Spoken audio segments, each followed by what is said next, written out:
How's it going, guys? We are back. So once a month, if you guys want to see any trades or anybody specific about real estate or anything really you want to see us interview here, once a month, we're going to have a special guest come on the channel. And today we have Alessandra Ocampo with Vantage Law, principal lawyer, and a good friend of mine as well. And we go back about 10 years now. We were just talking about it, which is awesome. So we're going to jump right in here. Anything law, lawyer related, we're going to just dive into this right off the bat. And the big one that everyone's talking about right now is the HST rebate.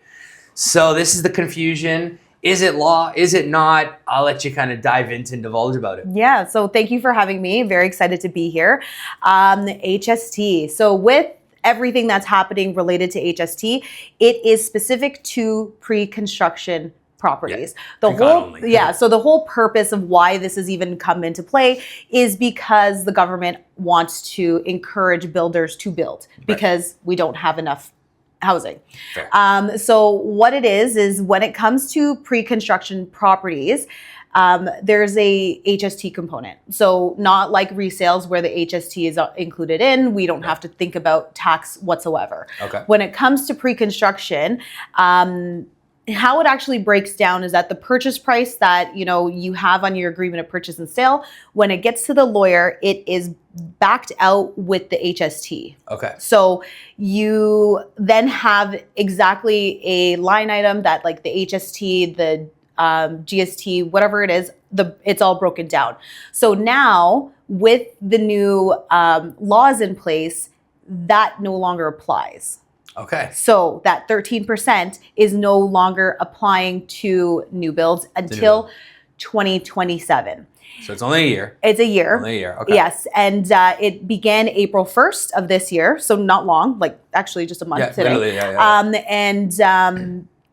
the challenge is that nobody really knows how it's working because as much as the provincial portion has now become law, nobody knows logistically how it's going to go. No. Like, who gets the rebate, how it's going to apply, when it's going to apply. So basically, and a lot of it is dependent on how the builders want to treat it.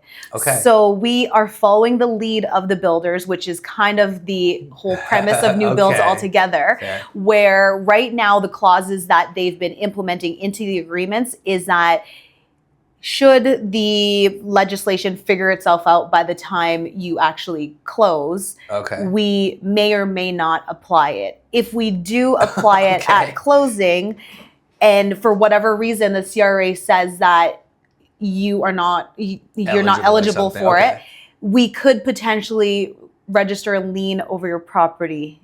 So you're basically, if I'm getting this right, you're buying on an assumption and a hope. Yes. You're getting, well, let's back it up a little bit then. So if I bought, let's just use easy math. If I bought $1 million home before April 1st, how would that break down? I have to pay $130,000 in taxes, or how does that work? So the max is $130,000. So that's the absolute max that you could get. The purchase price can't be more than $1.5 million. And then the math just kind of comes back. So yes, you would pay the $130,000, but here, because again, nobody knows how it's going to be paid to our buyers, the position is that you self-apply. So you apply after closing. So you have to still pay the $130,000, let's say. At closing, and then you apply directly to the CRA for them to refund the funds to you. Interesting. So you're saying a government policy is not clear. Correct. No way. No surprise there. So that makes more sense. So let's back it up then. So forget the HST. If I bought a pre-construction, because this is a big topic that's coming up right now. If I bought a pre-con originally, I paid $1 million. Do I have to pay? I'm buying it to move in. Yes. So would I have to pay $130,000 on closing? How would that work? Yes. So you have to pay it. So as of right now, with what the clauses say to date. Forget this HST didn't happen. So I buy a pre-construction. I owe $130,000. So I technically am buying the property for $1,130. If I bought $1 million property. No, because it would be included in. So arguably your purchase price is lower with this rebate. With the rebate. Yes. But I'm saying no rebate now. No rebate. I buy a pre-construction. I have to close next month. I paid $1 million for it because I think a lot of people don't even understand the extra fees associated. So I think this is a big topic that I kind of go over with a lot of our buyers is when you're thinking pre-con versus resale, you know, these are the extra fees you're going to have. Yes. So would you normally we'll use $1 million still, we'll stay with that budget. So 13% originally, I got to close, this HST doesn't exist. What are my closing costs that I'm looking at that I'm going to have to go through? So it obviously varies from agreement to agreement, but the normal things that do appear. Yeah, normal stuff. So you have to pay for Tarion. Okay, so Tarion warranty. Okay. Which works in a client's favor. Yeah, arguably, obviously, like any other warranty, it dwindles over time, right? 7 years, but the workmanship is only for the first 3 years, and then the coverage. So for those of you that don't know, a Tarion warranty basically warrants the house itself and the structure up to 7 years. Now, there's electrical and plumbing, I believe, over the first 1 or 2 years. Then you have another workmanship for 3. And then I think the main one is the 7 years of the foundation and the major structure of the home. So that's your Tarion. So you have to pay for that on closing. So that's typically, I find, around like $750 to $1,000. Okay. One really funny one is tree planting, which is, again, up to $1,000. And you also don't know if you get a tree. Okay. So you might not get a tree. Something to think about if you're buying a house. Yeah, because they're aesthetically determining where the tree should be for the neighborhood to look interesting. Well. Okay, so there's a new one for us, the tree fee. tree fee. Okay. Then the big ones that we always look at when we are reviewing these agreement of purchase and sales is the park and development levies. Yeah.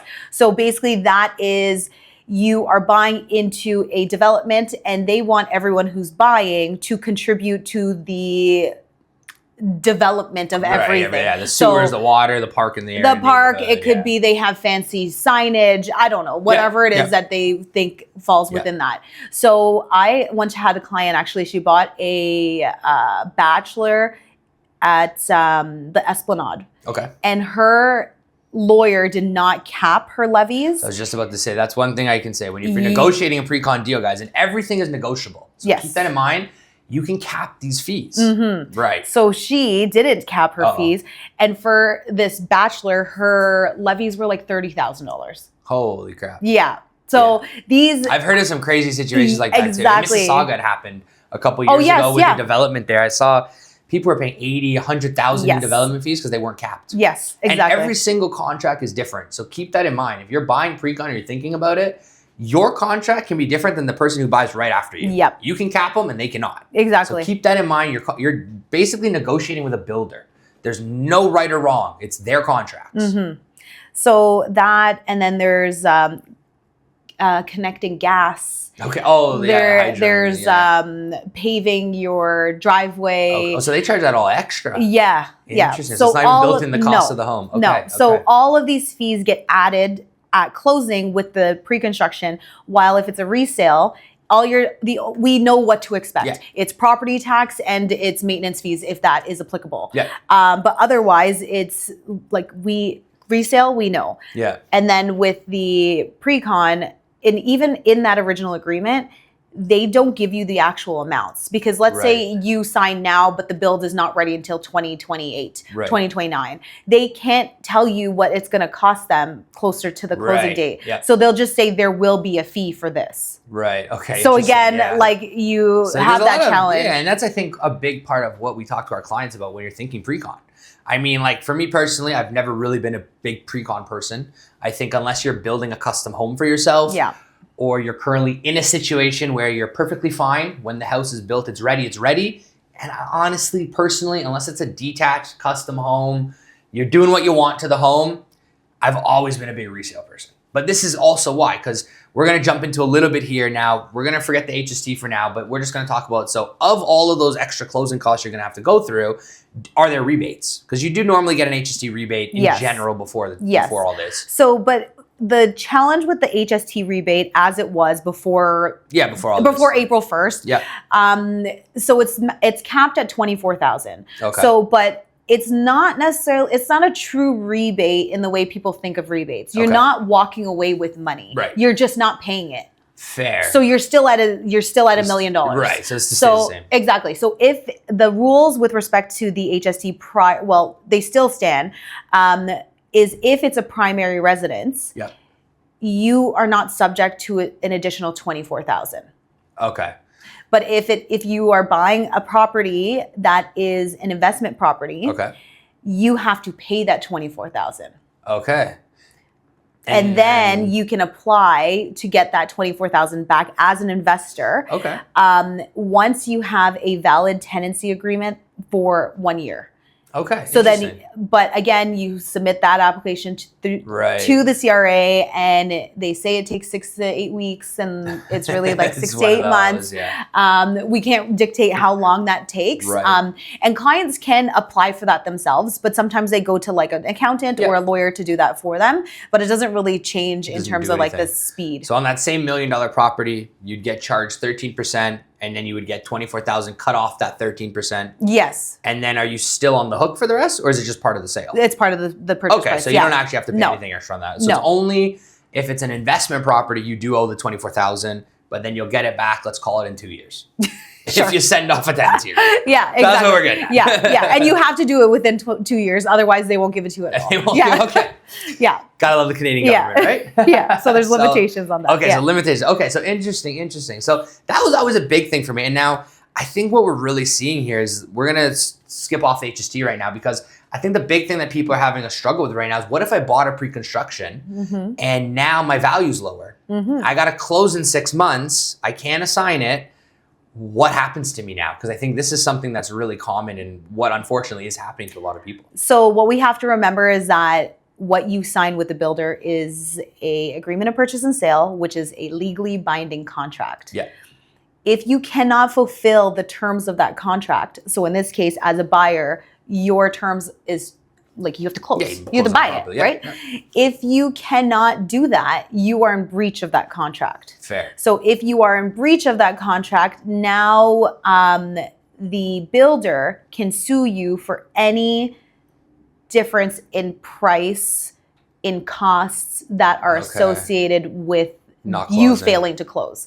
So when it comes to, let's say, a property that appraises like $200K less. Yeah, we'll use $1 million. Yeah, so again, $1 million home, I got to close in 6 months. Yeah. It's only worth $800, which means now the bank is only going to give me 80% of that. 80% if you're lucky. Exactly. Depending on your situation. But now you have to come up with an extra $200K, which most people don't have that lying around. 100%. So now you fail to close. Yep. They automatically take all your deposits. So whatever it is you've already paid. So let's say 5% is already gone. Yep. Then they have 2 years to sue you. Okay. So what the builders have to do is they have to mitigate their damages. Right. So they need to list the property immediately. Sell it right away. And sell it for whatever the market whatever is. It goes. Okay. But we already know the market's saying it's 800. 800, yeah. So with that, the builder can now sue you for 200 grand. Right.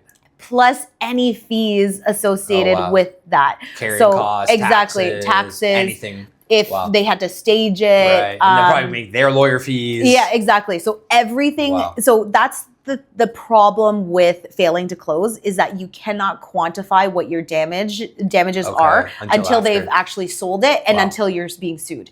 And because of the environment that we're in today, to me, I like when clients ask, are they going to actually sue me? Why wouldn't they sue you? Yeah, it makes sense. Because everybody is failing to close right now. Yeah. So if the builder were to take that stance to be like, no, we're not going to sue anybody, and we're just going to kind of just, keep going. Let it go. Then what position do they leave themselves in? Right. They almost have to sue everybody. Exactly. So sue one, sue them all. Exactly. And I had one client who failed to close, and the delta, so that difference, was $10,000. Oh my goodness. And they still sued him. Wow. So it's like even something like that where their legal fees are 100% going to be more than that, but they're still going after the clients for that. Like a principal type thing. Exactly. Yeah, that makes sense. So that's the challenge. Interesting. Okay. And now if I'm somebody who's saying to myself, I don't have the money if they sue me, what happens? They're still going to try. They'll still come after you. So they'll still get a judgment against you, which will then hinder your ability to buy later. Okay. Because they would register what's called a writ. Okay. So when you what does a writ stand for? So it's just that's the that's what it's called. Okay, yeah. Okay. So basically, it's basically a judgment against you saying that you owe X person X amount of dollars. Oh. And it's registered against your name, identified by your address. Okay. And your birthday. And we as lawyers, we have obligations to comply and do certain due diligence when that does interesting. turn up. So how do you find through the land registry? If I move, Or if I don't own the home, what if I rent and I bought a pre-con? Yeah. And now they're going to sue me for the $200K. Yeah. So what happens there? So it's registered in the land registry. So if you're so your name, just anything you try to buy in the future is basically garnished. Yes. Well, it just stops your ability to, because you have to. We owe them first, right? You owe them first before you could do anything else. Interesting. So that's interesting. So to summarize that, you basically are on the hook from now until forever. So it's something to think about and know. If you are buying pre-construction, there's a lot of risks that they don't go over. I personally just learned that right now. So I had no idea that the money will follow you throughout. It will, so that is very interesting. As long as they get a judgment, because the writ doesn't just appear. They have to have a judge actually declare that you owe this. And if you are not responding to the lawsuits, they can get a default judgment for that as well. Away, yeah. So even if you don't have it now, their hope is that you'll have it eventually. Interesting. Okay. Wow. That's I honestly didn't know that. I had no idea it follows you like that. So it does. Yeah. Again, I think a lot of people, like, I would say your first line of defense is, before you buy a pre-con, understand your lawyer. Make sure you have the right lawyer. Don't focus on the fees. This is a big thing we're talking about right now, whether it be a real estate fee, lawyer fee, accounting fee. Pay the fees, because this is what can happen to you, right? You don't want to be in this kind of a situation. Now, what are the common things you're seeing from the resale market? Let's skip pre-con for now. Yeah. Where the common mistakes that could be avoidable. So closing's coming up. Because what we find is, do you find there's more mistakes on the buy side or the sell side? The buy side. Okay. There's just a lot more moving parts, more stuff going on, right? Well, actually, the sale side as well, just because. Okay, so let's jump in the buy side. Okay, so let's talk. Let's jump buy side. What would you say the 3 most common mistakes that are preventable? So number one, what you posted about the other day was, having the right professionals on your side. Yeah. With buying, you have to get a mortgage most of the time, like 99% of the time, right? So with getting that mortgage, who's on your side, and is that mortgage going to see it all the way through? Yep. Or is there going to be a surprise where it's like, oh no, we can't finance this property because of X, Y, and Z. Right. Because if, again, going back to the fact that you're signing an agreement of purchase and sale, you have obligations and you can't follow through. If you can't close on your closing date of like May 15th, then you could be subject to fees. Of course. Right? So, and who wants to pay more than what they have to? Nobody does. So that's number one. Just make sure you can trust the people that are on your side, because good providers, exactly. Number two is know what you're getting into. Fair. I'm the type of lawyer where I am open to having conversations with buyers as early as possible. Yeah. So if you are just, starting up with a realtor, you have your pre-approval, you don't have a property, I'm still open to having that conversation, because it's a lot better to be proactive than 100%. To be reactive. Yeah. And then be like, oh no, I didn't realize that the land transfer tax rebate isn't $8,000 because there's 2 of us that are first-time home buyers versus 4 being capped at 4. Right. So, that's a huge difference for a lot of people, especially for first-time home buyers, a $4,000 difference. Oh, huge. Yeah, huge. Especially on closing. Exactly. Right? So Toronto, there's 2. We'll jump into it after. Exactly. So it's just know as much as you can as early as possible. Do the research. For your own benefit. Yeah, do the research. And then I would say number 3 would just listen to your people. Listen to the right people. The right people. Don't listen to what your uncle said, your aunt, your friend who bought 20 years ago. Exactly. Don't listen to all of that fluff. Go straight to the source. We are literally here to educate you every single day, doing in the trenches. Exactly. So we know what's going to happen. Like, I had a client yesterday, the mother was on the phone and was like, oh, well, the keys will be handed off and you have to come to your lawyer's office. I was like, that hasn't happened since like 2020. So no, that's not a thing. And it's just such a back and forth, but it's like, why does it need to be when it's like, what's going on. I'm actually doing this every single day, right? So actually listen to what your professionals are saying. Yeah, no, that's fair. Yeah. So it's a good recap of what's kind of happening there. And then on the sales side, for our sellers out there that are like, what do we need to do? Because my common question I get when I'm talking to sellers is, you need a lawyer. What do they do? Yeah. Well, so what do they do on the sales side? Because it's usually not as complicated from a buyer side to a sales side. So I'm selling my home. I need a lawyer. I call you. What do we do? So basically what we're doing is we're handling we're making sure that everything that's on title is properly discharged. Okay. So if you do have a mortgage, that Yep. we're paying that out. If there's a furnace that needs to be transferred, if there's any other issues, like sometimes there's like family responsibility office liens because you haven't paid your spousal support. So we have to pay that out, or the writs that we talked about, things like that. Yeah. So we're basically, we're leaning into what the buyers are requesting from us through the requisition letters in terms of the due diligence over the property, what they've found. But we are also just administering all of the payments to pay everything out at closing and registering the transfer. Just to put it all through. Okay. Yeah. And I always tell people it's a little bit more straightforward on the sales side than it is on the buy side, because the buy is where you really can run into trouble and do this. And I've seen it happen a lot of times where people are worried about, oh, this fee is cheaper here. And it's like, yeah, but what? Like, you saved $100. Yeah. And now you're going to have to pay extra because they didn't do something right with your taxes. Or they screwed something up. So I think I think that's the big common denominator we're finding in this market. And a lot of what you just touched on was, whether it be pre-con, resale, what you're purchasing, you have to know what you're purchasing. Yeah. There's too many people now where you're hearing about, why did you buy this pre-con? Or what were you thinking? Well, somebody told me I could do this. Or my friend did this once. Or this person did this.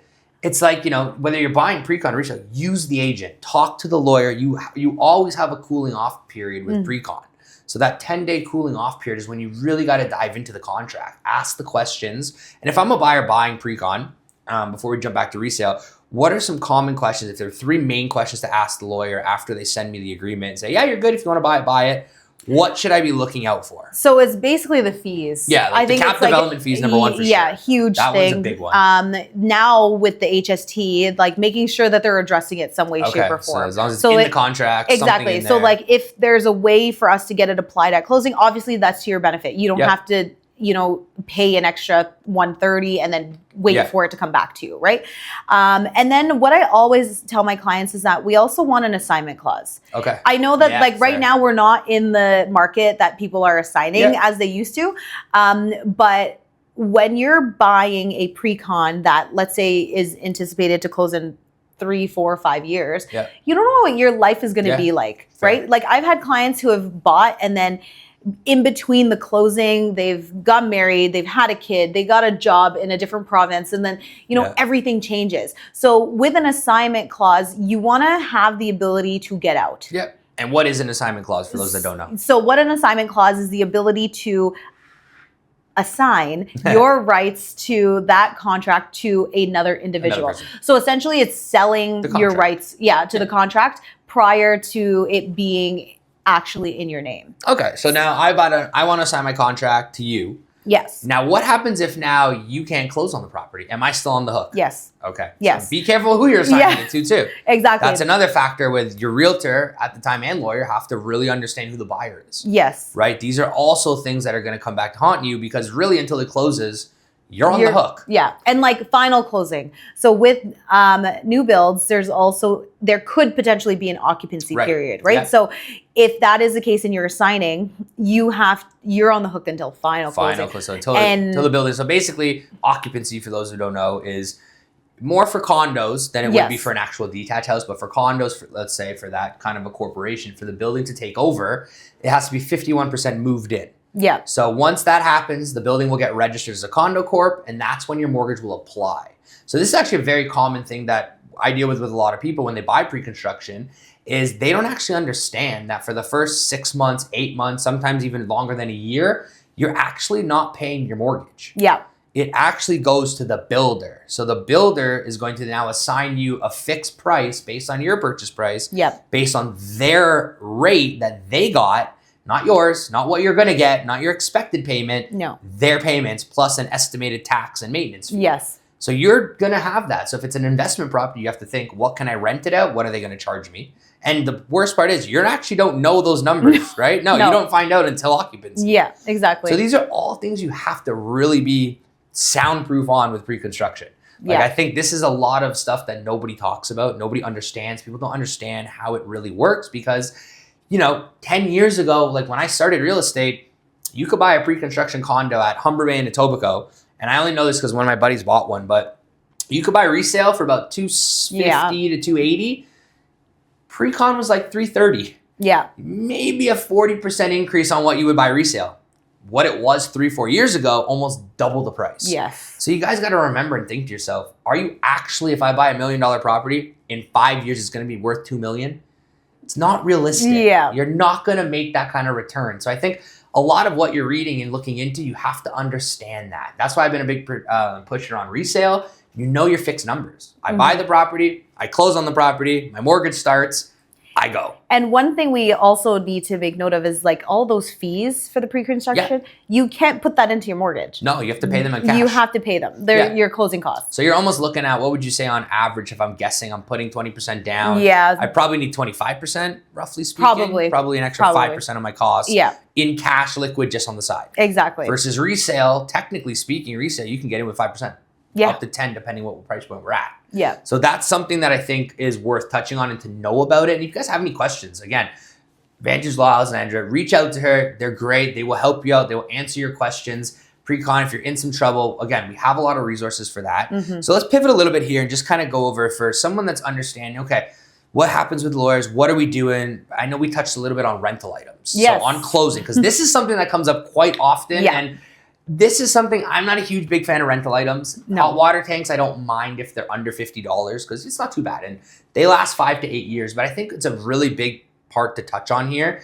What happens in the rental items? Because there's two things that can happen in your contracts. If it's not in your contract, what happens? And if it is in your contract, what happens? Yeah.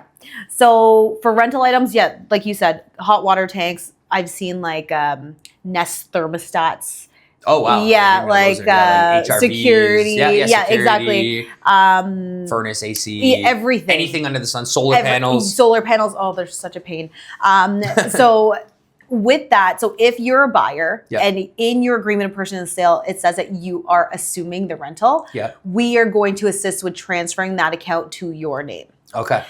The challenge is that, yes, when you are negotiating the agreement of purchase and sale, you'll figure out how much it's going to be. But we don't know any other details outside of that. Because, like, how often do they actually have the contract for you? Never. And and even when our sellers, I always tell them, like, it's a very hard misconception because I know it sounds great. Oh, they're brand new. I'm going to give them to the buyer and they're going to pay this contract. But what you have to remember is if you're paying this contract, but my pre-approval is $1 million. Well, if I have a 200, 250 contract, my pre-approval now is going to go down. So you have to keep in mind, if I'm thinking I want to put on rental items, a furnace, an AC, and a hot water tank, again, how much is that going to cost per month? Because on average, we see about a $100,000 mortgage is going to be about $475. So if I got $250 in fees, and again, it's on your contract, which means the mortgage is going to see this, the lender is going to process that, and that's going to change your number. So if I bought for $1 million, I may not be able to buy your house anymore because my mortgage pre-approval is going to go down to $950. So these are things you have to think about as a seller if you're going to sell and you're going to put rental items on, something to consider. And you really have to know the contracts and everything. Because again, have you seen it where contracts are not even assignable and they have to be paid out? Yes, I have seen that. So there you go. Yeah, I've seen that. And at that point, we're at the mercy of that company who owns that rental item, right? And it's just... There was a few years ago, they could actually register the rental items on title. On the house, okay. They stopped that. So now though. We can, that's no longer allowed. So it's now been removed.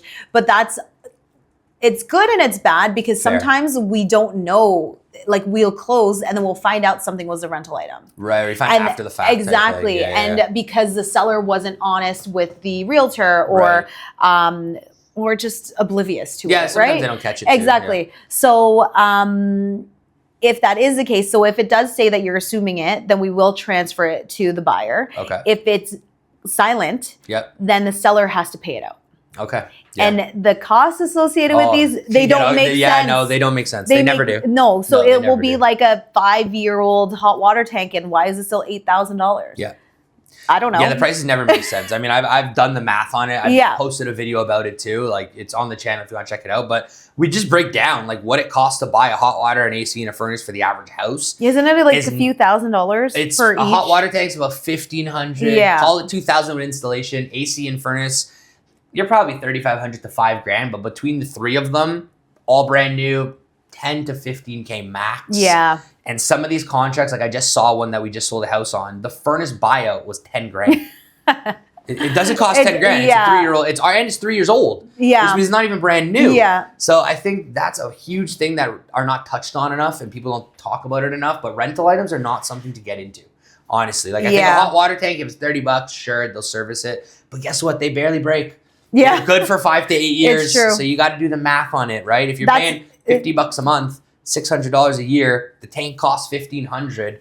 Year 4, it's free. So keep that in mind, guys. Remember, anything you sign in a contract's a contract. Consult a lawyer. Yeah. And right? just be careful because they just like kind of fly under the radar. They fly under the radar with respect to like getting clients to sign and commit to these things when it a lot of times isn't in your favor. Yeah, no, makes sense. Yeah. So I want to jump into here. We touched on a little bit land transfer. Yeah. So I think there's some questions. What is it? How do we do it? We know, so Toronto, there's 2 land transfers. So this can be on the buy side. Anytime you buy a home, provincial government in Ontario, you have to pay a provincial and then a city tax if you're in Toronto. They tried to do it in Hamilton. That was wiped. Thank God. That would have been really dumb. Yeah. But Toronto, you pay 2.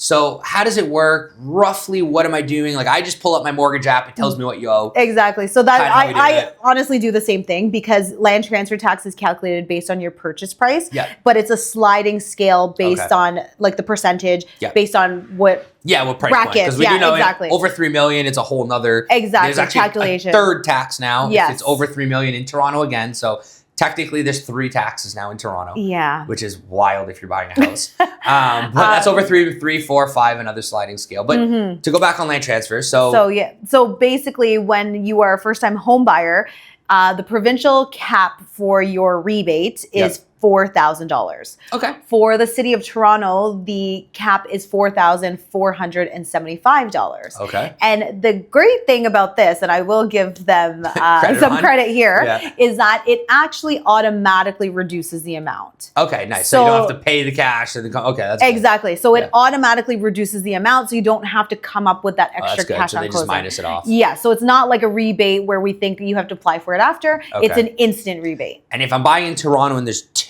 yes. So let's just say my land transfer is $4,000 each tax. Yeah. That would mean I would get $4,475 off of $8,000, or do I get both of them? You get both. So I get $4,000 on both. Exactly. Okay, awesome. Yeah. And I get $4,475 on both of the taxes.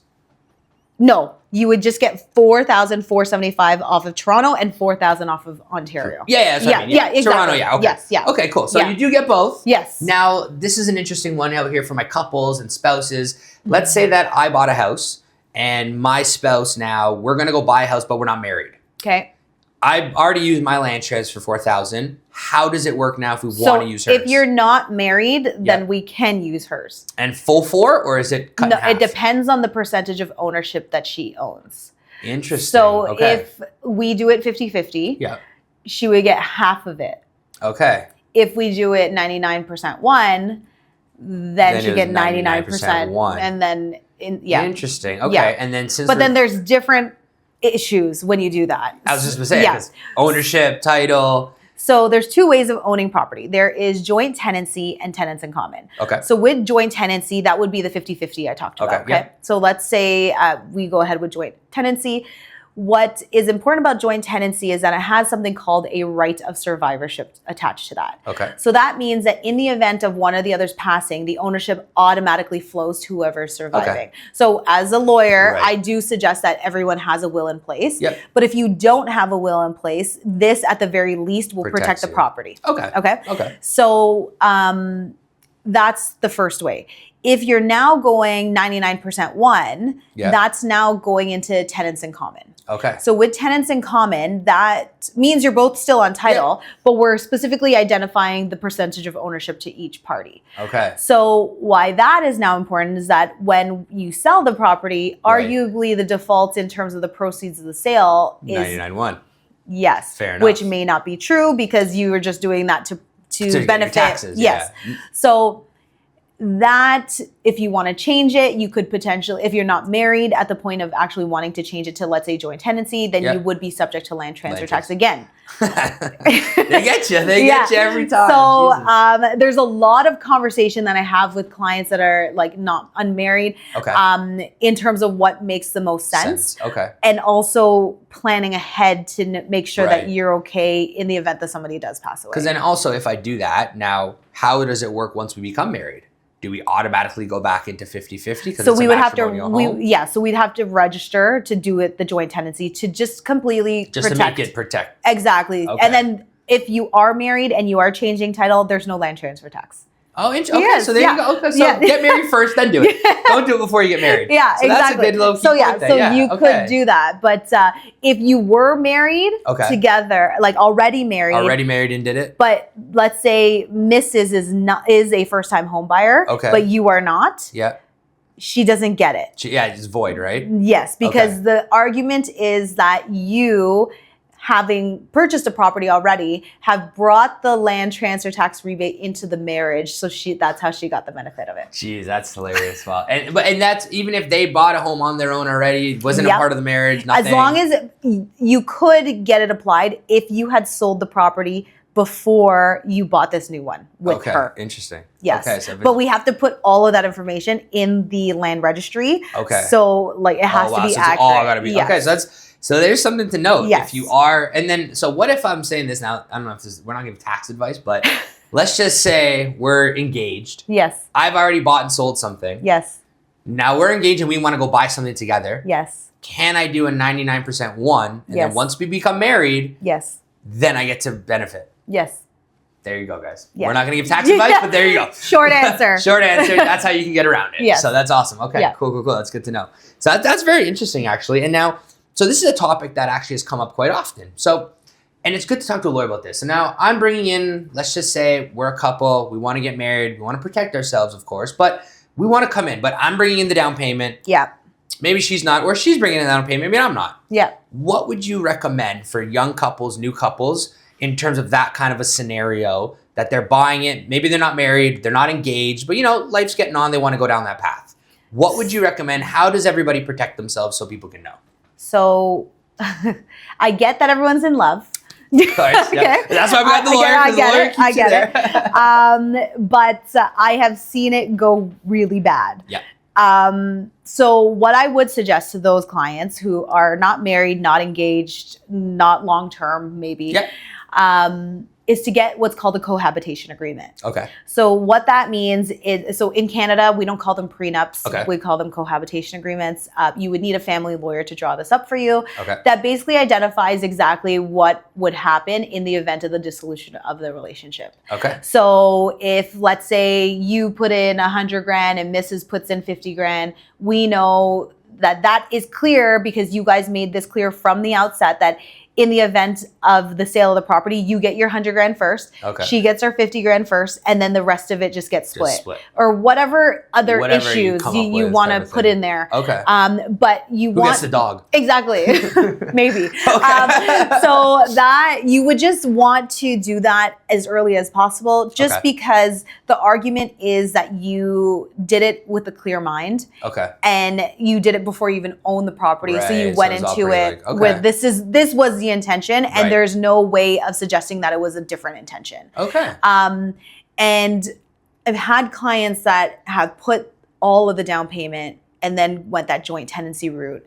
And then a year and a half later, they break up. Yep. And then that person who contributed very little is saying they want everything. They get half. Right. But like, why? Yeah. And like, I told them not to do this, but there's only so, and you have the same issue with your clients. It's like, there's only so much we could do to educate. It's your decision as to whether or not you want to listen. Because it's an exciting time, and I get you guys are excited. Yes. You want to buy, it's all fun. Unfortunately, the reality is, I mean, like, you just take the stats of 51% of people, divorces and whatnot. You got to protect yourself. And it's not a fun conversation, but I think it's also... It's a real one. It's a real one. It matures the relationship. Mm-hmm. And again, if you're going to be going into... You got to look at it. Kevin O'Leary says it all the time. You're going into business. Yes. Right? A relationship is a business relationship. You're buying an asset, which is a home. Yes. I understand home is where the heart is, but at the end of the day, you're buying assets. Yeah. And these things grow. Yes. Now, let's just say in that situation, would you recommend where it's a protection of money put in or percentages? Because what happens if the house goes down and now we have to sell it at a loss? Yeah. How do I protect my money? I've had different clients take different positions for that. Okay. So it's really, it would be dependent on who's bringing what to the table and like how much money we're actually talking about. Okay. And percentages make sense because of what we've seen in the last couple of years. But sometimes that's just a little challenging to like work out, right? Fair. And also here, we're just talking about down payment because we're also, there's other things to consider. What are you planning to do in terms of splitting the costs associated with the property after? Right. Is the person who put in less of a down payment taking over the bulk of the fees associated with the property? Keeping the home or selling it or what exactly. Do, So doing all of those things, like how is that? What's the plan long term, and how are you incorporating that? And obviously, things can change. Yeah. So. It depends on the situation in terms of what makes the most sense based on like what the plan is. Okay. Yeah. Okay. So you kind of have to kind of you got to kind of look at the big picture. Yeah. Who's going to keep it? Who's not? Exactly. No clear cut answer. But I guess the moral of the whole story is if you are buying with someone, you're not married, engaged. Not at that point. Even if it's an investment property, you're buying with your buddies, your friends. Yeah, you or like want the same if a thing parent, a parent's putting money in. Parent has maybe like a 1% interest because they need them for financing. Yep. How is that being treated? Because if you're unmarried and arguably like it's my mom that's going, so like now. Right, things are kind of swinging to like, it's swinging to my favor. My mom got us the mortgage, not you. Exactly. Like, everybody gets bitter. So that is a different agreement because it's not a cohabitation. It's like a trust agreement that we would draw up. But those things would have to be considered too. Because a lot of times, things are expensive. Yeah. Sometimes parents have to be involved and there's no shame to that. No, exactly. Yeah. But how do you want to treat that, especially in the case where you are unmarried? Right. Yeah. Okay. And that's actually a great point to bring into our next segue in. Parents, co-signing, ownership. Like this is something that's very common you'll see, especially in first-time buyers. Yep. And I've actually had it in a couple of situations where we sold somebody's house whose parent co-signed, but they were on a 50-50. Now the parent owns a home. Yeah. Tax purposes, you technically can gift the money back, I guess, but I'll kind of let you divulge here. Co-signing, give us a little rundown. My parents want to co-sign, ownership, non-owner. What's the best way to kind of structure it depends on how, so if a person is on the mortgage as a borrower, they have to be on title. Okay. So there's no way around it. Okay. The only way that a person could avoid being on title but kind of subject to the mortgage is if they are a guarantor. Okay. So if your parent is a guarantor, we don't have to worry about title issues. Okay. Okay. What is, to slow down there, on title guarantor, what is the responsibility different? If I'm a parent listening and my kid says, I want you to co-sign, but I want to be a guarantor. So basically, as a owner of the property, you're 100% liable for that loan. 100%. In the event that you're a guarantor, if your child or whoever the owner is defaults on that loan, now that lender can come after the guarantor. Okay, so it's more with the mortgage than it is more the ownership. Yeah, because you're not on title. So it's just more you're guaranteeing the mortgage. Exactly. Nothing to do with the home and the property. No, because you're not on title for the property. So if that is the case where you have to be a borrower, I don't know the dynamics of like what is the threshold with the mortgage. That's a mortgage question. But if that means that they do have to be on title, I would ask the questions of my clients, like, why is your parent going on title? Are they living with you? Yeah. Are they contributing? Is this simply for financing purposes? Exactly. If it's just for that, then okay, we could put it down for 1% because we do have to think about capital gains. We have to think about long-term implications of all of this. Exactly. Also, like with your client that's like 50-50 with the parent, when they remove that parent, that parent, let's say they didn't sell and they just wanted to refinance, that parent is now, that child has to pay the gain of 50%, the land transfer tax. So that 50% gain is what we would use to calculate the land transfer tax. Oh, so they still would have to take them off even title for that. Correct, because the son is gaining property. Right. So when you gain property, land transfer tax is due. Okay, so best way to structure it, if the guarantor is not an option and the mortgage says, no, we want you on title, best way to structure it? 1% with a trust agreement. Okay. So that trust agreement would have to be drafted, again, like the cohabitation agreement, in advance. Okay. So at the time that... so you got the pre-approval. Before you buy anything, well, you'd have to have an agreement of purchase and sale because we have to identify the property. Okay. Yes, so but never mind. Still talk to us. Yeah. Still talk to us. And then we would, in that trust agreement, explicitly say that this person, mom, dad, whoever, is going on title simply for the purpose of financing. There's been no contribution, no gain, no nothing to this because they're on there. Right. And basically that will circumvent capital gains, that will circumvent land transfer tax when they do remove. Even if we did have to pay land transfer tax for the 1%, it'd be like $40. Small, exactly. It would be very little, but still, why? Yeah, exactly. Why have to pay anything? Exactly. So it's important for so many different reasons to have that in place. Okay. But that would be the best case scenario. Okay.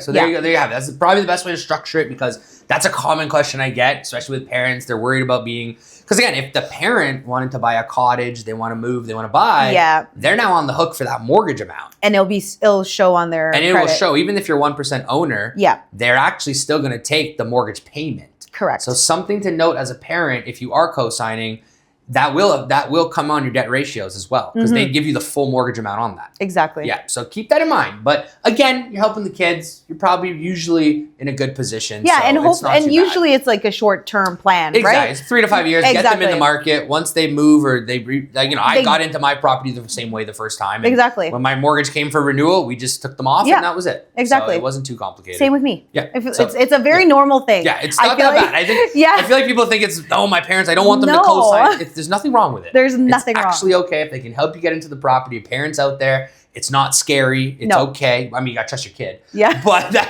that's a separate issue. That's a whole different one there. But I mean, that's, I think, it's a good one to segue off of there. Yeah. Okay, cool. So that's pretty good. And then if I am a parent and I'm thinking out there, I want to make those moves and everything like that, what would I be structuring? You mentioned a trust agreement. Yes. Run me through a little bit. What does a trust agreement mean? How does that work? It could be honestly as simple as like a one-pager that just kind of identifies. Note almost. Yeah, that just says that this is what the intention is. The reason why we have to have that is when we remove them from title, we actually have to support that premise with the basis that this agreement exists. This is why it was there. Yeah, so that's why it becomes important to have. And you just should have it. Okay. Yeah. And the last topic on parents, gifting money. Yes. Simple. How does it work? Complicated? Is it as easy as it is like, hey, here's the money, go buy? So it's more so dependent on the lender, like whoever your mortgage lender is. But from what I understand, it seems pretty simple, but they have to like justify it. So I have one transaction right now that's live where a father is gifting to a son, and it's like $100,000, but it has to sit in my trust account for 10 business days prior to closing. Okay. So why is that? Why do they make that happen? It has to do with like FinTrack. Okay. They want to just make sure that the money exists, and they want me to basically back up the fact that the money is in my trust account, and for me to show that it's there. Right. So that doesn't always happen. Sometimes it's okay for the funds to be in like the parents, the kid's account. But they just have to show. Exactly. Okay. So for whatever reason, the mortgage agent structured it this way in this particular instance, but it's relatively simple. Again, with like a gift, there would be a gift letter. Okay. And with that gift letter, it would just say that like I so-and-so am gifting my child X amount of dollars, and this is my banking to show that I actually do have the money. Okay, cool. Yeah. So summarizing it all up. Yeah. Gifted money, not a big deal. No. 99%, 1% is you really want to focus on. Mm-hmm. The moral of the whole story is talk to your lawyer before you buy. Talk to your realtor. Make sure your realtor, your mortgage agent, and your lawyer are all on the same page. It's going to help you guys out in the long run. I've seen it happen where tax implications get people, the gains they get people, and it's just, you just don't want to go down that path. No. Right? So thank you so much for coming out here. Last parting tips. What would you say right now, the two common things you're seeing that, as a lawyer, it just drives you crazy? What are the two simple things, if you're going out there and be like, guys, whether you're a mortgage agent, realtor listening, buyer, seller, what are the two things that you would say to summarize it up? Like? Number one, there is a difference between a good realtor and a bad one. that Fair. exists. Yeah. A good lawyer and a bad lawyer. Don't simply chase for fees. Like, look at the actual facts. Yeah. If they have stats that can show, like, I don't really have stats, but like the Google reviews. Yeah, look Google reviews. Yeah, right? Like, look at that. Yeah, look at the reviews. Look at that, and don't just go with your uncle who has a license that can just do it for, or whatever, is going to kick you back something, right? You need real professionals who can give you real advice, who do deals, are active in the market. Right? You want volume. Yeah, because they're able to get you what you need. And also just like the relationship. What is that experience like? This is like a huge milestone for yourself. Do you want someone who's pushing you to buy something, even though you might not love it, or there's something wrong with it, or you know, maybe your realtor's just sick and tired of seeing you every weekend? Fair. Right? Like, well, that kind of touches on a little bit. We were talking about off camera here, like, pre-con, what a lot of people didn't realize with pre-construction when their realtors were pushing it, they were getting paid 4, 6. Yeah. Some builders were offering 8% commission.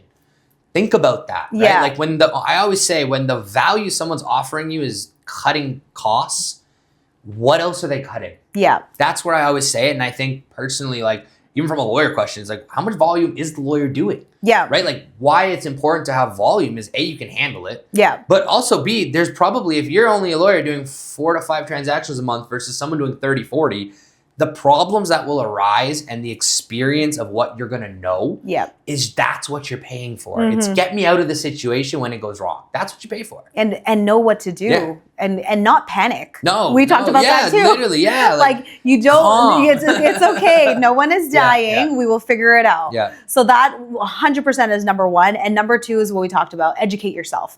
Yeah. You know, even if you do 100% want to buy a pre-con, it is painful to read 300 pages of like small print, but like read it yourself. Yeah.